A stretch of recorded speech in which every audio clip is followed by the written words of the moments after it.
जय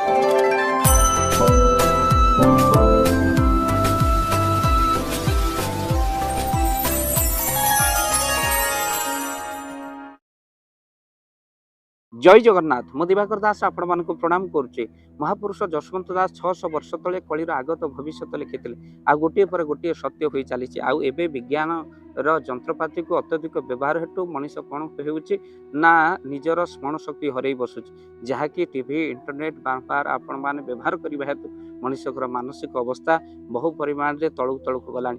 600 वर्ष तले आकलन करी महापुरुष लिखिथिले कथा आज सत्य होछि। महापुरुष कहले समय एमिति आसीबो जो समय भितर बोले मानसिक रोगी समस्ते हेबे पर चर्चा करी दिन काटिबे। भक्त बंधु अनेक लोक आपणकर कौन हेबो ना मानसिक रोगी समस्ते हो जाए आ पर चर्चा करी से माने दिन काटिबे। मानसिक रोगी कहले पागल अर्थात आपणकर अनेक मानसिक रोगी अच्छी आपण मैंने देखिए घर भितर 10 पद कहले पदे कहे एत अन्य मनस्क थे आ जो भाव में विज्ञान जंत्र आम प्रयोग करुचे आ तार प्रभाव पड़ुचे। देखो कर्णटा भगवान सृष्टि करें शब्द जो आसो आप प्रथम यही जगह बाजर बुली बुली कर्ण जो आपंकर शब्द रंध्र को जीव से आमको शुणा जाए किंतु डायरेक्ट जो आम इयरकड को कान भितर ही पूरी दौचु से शब्द ये मस्तक शुणा जा जहाद्वारा स्मरण शक्ति ह्रास होची। ए कथा को सावधान बारंबार इयरकड यूज फल आमर कौन होची ना स्मरण शक्ति आस्ते आस्ते कमी कमी जाउची। एथिप्रति मध्य आपण मान सावधान रहिबार आवश्यकता अछि।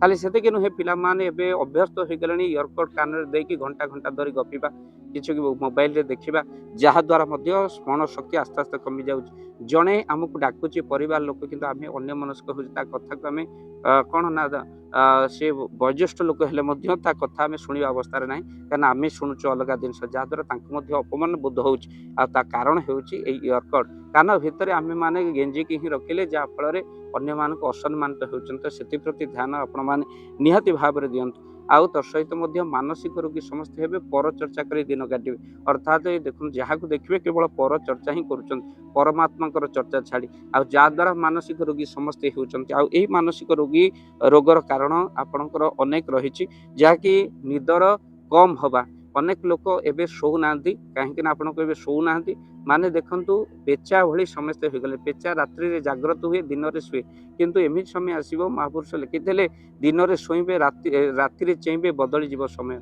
आगरु आखि बंद कले निद होउतला एबे नेट बंद कले निद होउची आमे एमिति समय रे पहुंची जाय एबे राति गोटाए परे ही समस्त को निद आसुची आ सेही समय एबे जो निदर कमी आपणकर मानसिक अवस्था को कमजोर कर दिए जहा द्वारा स्मरण शक्ति कमी जाए। तेणु बेला बेले शोइबा को निहाती भाव में चेष्टा करन जमा अभ्यस्त मोबाइल सहित हुंतु नाही जेति हेगले आस्ते आस्ते आपणकर निद कमी गले आपणकर मानसिक रोग सृष्टि होइते। तापर अत्यधिक चाप कामर प्रेशर सारा राति जागृत आपन को रखन तेणु अत्यधिक कामर प्रेशर रे मध्य मानसिक अवस्था आपणकर कोन हुए ना आपणकर स्थिति बिगड़ी जाए आपण कोन जिंस को मन रखि पारंती नहीं ता सहित मध्य अन्य द्वारा निर्यातित बारंबार जड़े भय कर घरे रहा कौन जिनस को आप भूली जाते जदि भय रहा मन भितर भूली जा अभ्यस्त हो जाए सहित आप जीवन शैली को बदलवा पड़ो आ जो भाव आम प्लास्टिक व्यवहार करुचे द्वारा एवं विज्ञान कहला मानसिक अवस्था बिगड़ी चलुची। तेणु आगुरी कंसा पात्र व्यवहार करा जहाद्वारा आमर स्मृति शक्ति बा स्मरण शक्ति बढ़ुला एवं आम घरे कंसा बासन थुआई कि ताजा उपर रही आम केवल ताकू ही झील बाहाघर कि अन्य कार्य चलैया व्यवहार करुँ किंतु तादरे भोजन करूँ लौह पात्र प्लास्टिक रे खाद्य जो आमर मानसिक अवस्था बिगड़ी जाए स्मरण शक्ति कमी जाए। तो लुहा पात्र व्यवहार करने निषेध करंतु ता सहित धूम्रपान आउ शराब कहले मद एगुड़िक बहु परिमाण रे व्यवहार हेतु आम स्मरण शक्ति आउ ता सहित जहाँकि आमर नष्ट हो चली केवल सेतिक नुहे आपण बड़ होगापी आशा अर्थात राति राति केमती बड़ लोक हवा एवं जो आसी इंटरनेट खेल जहाँकि 3टी झील आपणकर छात उपरू आत्महत्या कर सुइसाइड कर गोटे बापा उपर केमी बीतुव तेणु से खेल पिला दूरे रखु पिला दूरे रखु आपण पिला मोबाइल धरुची माने कौन करुची मोबाइल से पितामाता निश्चिंत भाव में देखते जहाद्वारा एभली परिस्थिति आसबनी किए कहीपर ତିନୋଟି ଝିଅ ଯେମିତି ଆପଣ ଆତ୍ମହତ୍ୟା କଲେ ଅନଲାଇନ୍ ଗେମ୍ ଖେଳି, ସେଇଭଳି ଭାବରେ ଆପଣଙ୍କ ପିଲା ଉପରେ ସେମିତି ନ ବିତୁ। ତ ସେଥିପାଇଁ ଆପଣ ପିଲା କ'ଣ କରୁଛି ମୋବାଇଲ ଧରି ତା ଉପରେ ମଧ୍ୟ ଆପଣଙ୍କର ଲକ୍ଷ୍ୟ ଦେବା ନିହାତି ଆବଶ୍ୟକ। ଏ ଭିଡ଼ିଓଟି ଜରୁରୀ ଅଟେ, ତେଣୁ ଆପଣ ସେୟାର ନିହାତି କରନ୍ତୁ।